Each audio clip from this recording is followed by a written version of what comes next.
Good morning. Good morning. Good morning.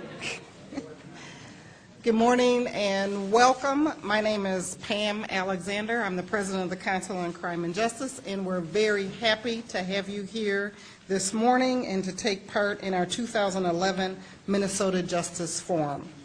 Frederick Douglass said in 1862, peace between races is not to be secured by degrading one race and exalting another, by giving power to one race and withholding it from another, but by maintaining a state of equal justice for all. Frederick Douglass's assessment of the significance of race in the criminal justice system, made more than a century ago, is still appropriate today. Although there is much discussion and occasional celebration of racial progress in many aspects of American life, the same cannot be said concerning racial progress in the American criminal justice system. In order to look towards solutions to the problem of race in the criminal justice system, we must first look to history to explain why we are now in the state we are in and what we must do to change it.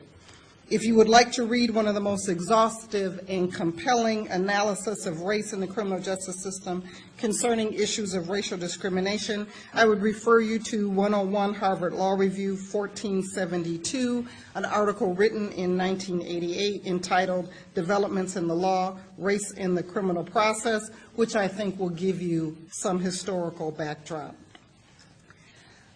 As we begin our discussion on racial disparities today, we cannot bury our heads when it comes to facing the fact that racism still exists and sometimes finds itself within the criminal justice system, and we must be diligent in our efforts to stop it.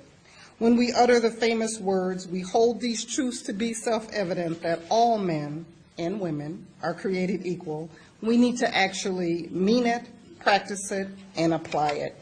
I applaud each of you for being here today to take a very good look at these issues and to start working toward solutions.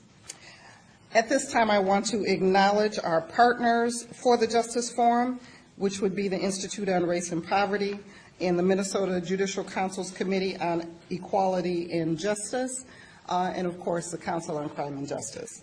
I also would like to acknowledge our very generous sponsor, Robbins, Kaplan, Miller, and Cerisi. Now, I'd like you to sit back and enjoy everything that you will hear today. I'd also implore that you please fill out the green sheets in your packet, because that will give us input and evaluation toward the end of the day. We will use those to decide to put within the report that we will be making and disseminating after this forum is over. So thank you for being here, and we appreciate your input and your ideas. Thank you.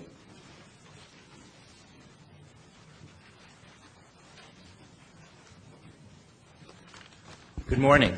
My name is Myron Orfield. I'm a professor of law and director of the Institute on Race and Poverty, a co-sponsor of this conference. On behalf of Dean Whitman, who is in Chicago today, I'd like to welcome you to the law school and thank you for coming. The Institute on Race and Poverty was founded by John Powell in 1993, and for over a decade, the Institute has focused on creating a greater understanding of neighborhoods of concentrated poverty and segregation, of working on policies, trying to understand policies that affect those communities, and working on law reform. In the last several years, we have been working particularly on issues of school segregation, housing segregation, and lending discrimination. I'm not a scholar of the criminal justice system, but I am very lucky to be on a faculty with some of the country's foremost scholars of criminal justice and racial disparities, all of whom will be presenting today.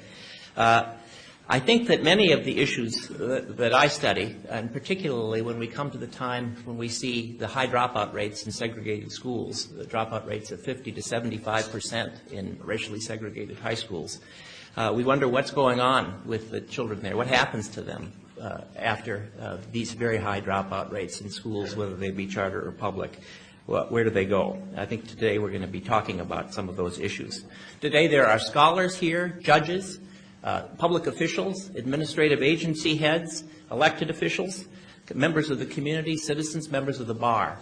I think this is a good mix of people to talk about these very intense and growing disparities.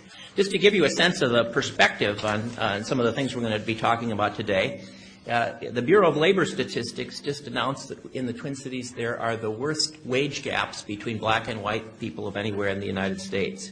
The wage gaps are more than 3.5 to 1. We have the worst lending disparities between whites and blacks of any place in the United States. A black family or a black household that earns $157,000 a year is more likely to be turned down for a prime loan than a white family or a white household that earns $40,000 a year. And of course, our schools for a very white region of the country are very segregated and increasingly growing, very segregated, faster than our racial counterparts in places like Seattle and Portland. I hope today we can discuss these issues, we can think about policy responses, we can weigh what is happening in our society. We'll have lots of information, lots of data, lots of members of the community.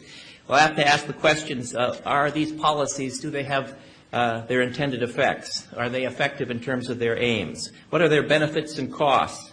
Not only in terms of crime reduction, but labor market productivity, health, mental and physical, and government intervention over the life course.